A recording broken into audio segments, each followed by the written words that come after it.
Well, to unpack all of this, I'm joined now by Michael Bociurkiw, who is a senior fellow at the Atlantic Council. Michael, thanks so much. I know you're in New York at the moment, but you usually live in Odessa in Ukraine. So, of course, you must be trying to desperately get in touch with friends and colleagues on the ground after another night of attacks there.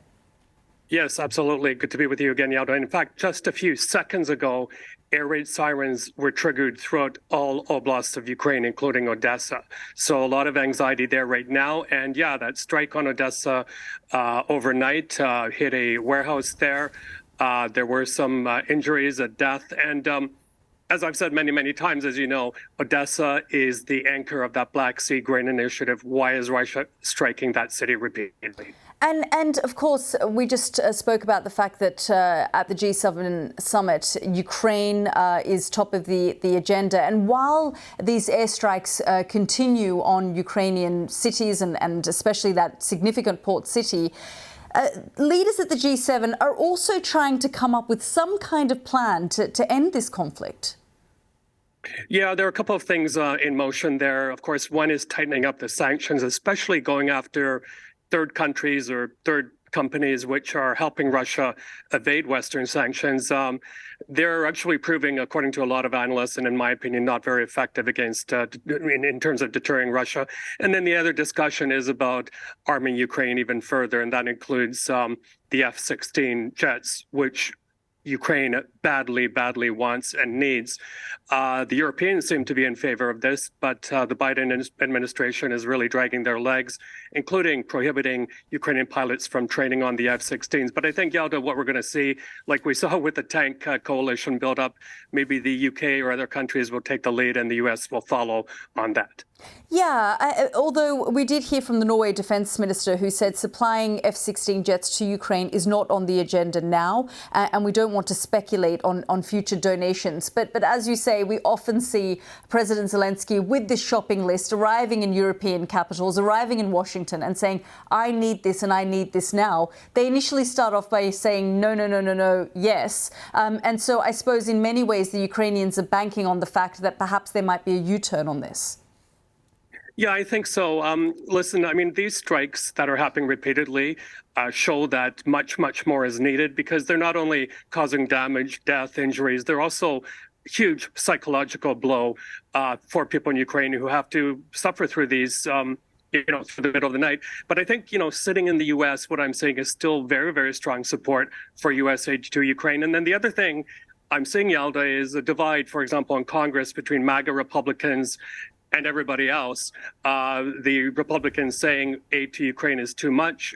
We should perhaps focus more on Taiwan. But then the Taiwanese are saying, we know best what's good for us. It's really important that the Russians be pushed all the way back out of Ukraine because that will affect how China deals with them in the months and years ahead. And I suppose that's what the Russians are banking on here, that the willpower of the West will break. That even though the West says we stand with Ukraine, whatever it takes for however long it takes, and we continue to hear this mantra from the Biden administration, from the Europeans, from the British leader as well.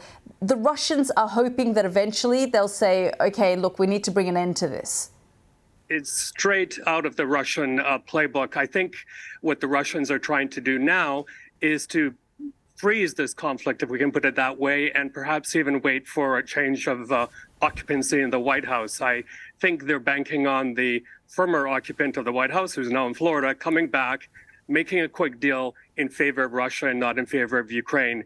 Huge fear about that right now. But I think what needs to be emphasized, as we've spoken before, you and I, is that if Russia is not pushed back completely this time, this war will become even more of a global war and come to people's doorsteps, including those higher food prices. Earlier, I was speaking to someone from the Red Cross, the Ukrainian Red Cross, and he spoke about the humanitarian disaster on the ground. I know this is something that you've been looking at quite closely, as well as the political, the diplomatic and the military situation. And of course, in the last year, we've seen the deaths of a number of journalists, civil society activists, people who have been trying to collect the data and information about this war.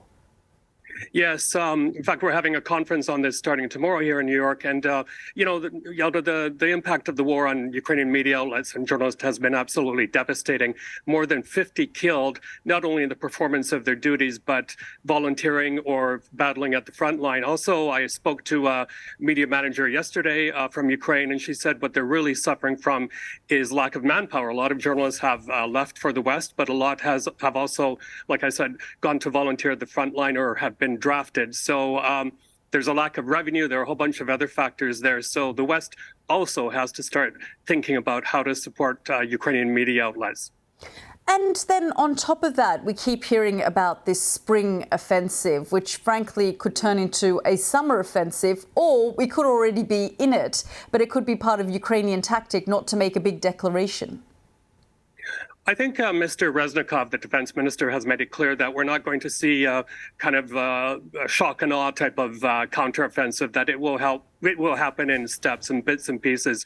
It seems to be a brilliant strategy. I think the Ukrainians are probing where the weaknesses are on the Russian side. And I think the Russians are doing the same thing. For example, striking or trying to strike Patriot missile defense systems. But there's also, saying political pressure on the Zelensky administration to go ahead with this offensive.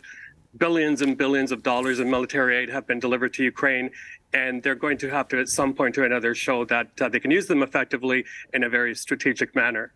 Michael, always good to talk to you. Thank you so much for joining us on the program. My pleasure.